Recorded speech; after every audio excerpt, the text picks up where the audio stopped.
My name is Craig Kobia, and I'm Chairman and President of Citizens for Decency.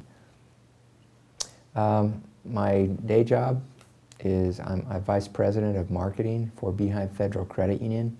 I've been with Beehive for about 18, going on 19 years. And one day a lady came to my office at the credit union, and she told me that her husband at a very young age had become introduced to pornography, and he couldn't shake it, and rather than harm, he had overwhelming desires to harm his family members. Rather than doing that, he took his own life.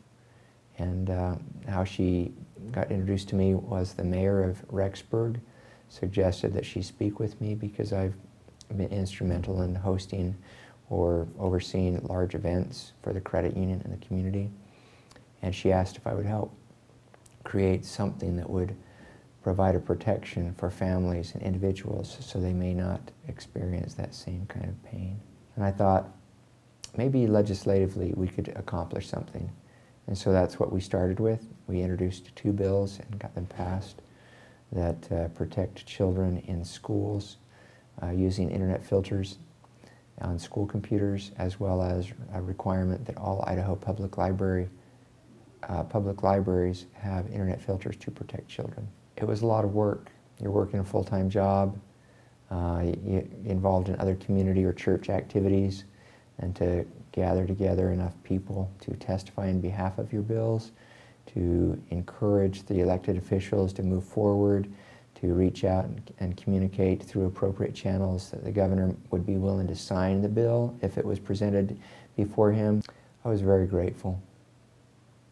Very grateful. I felt like power beyond my own was helping guide us, and I attribute anything good that may have occurred to other persons beside myself. And my wife was very instrumental in she was co-founder of the organization, plus many volunteers stepped up.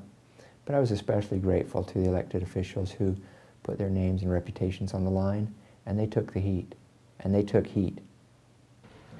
Without the interns, without the volunteers, this organization would be nothing. I got some really bright, competent, wonderful students. One went on to medical school, several have gone on to law school. Very high caliber students. They keep the organization going.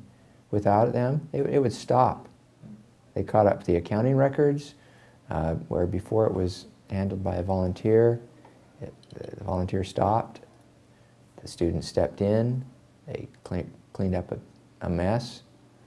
We were just doing the best that we could, believing that somehow that things would right themselves, and they did.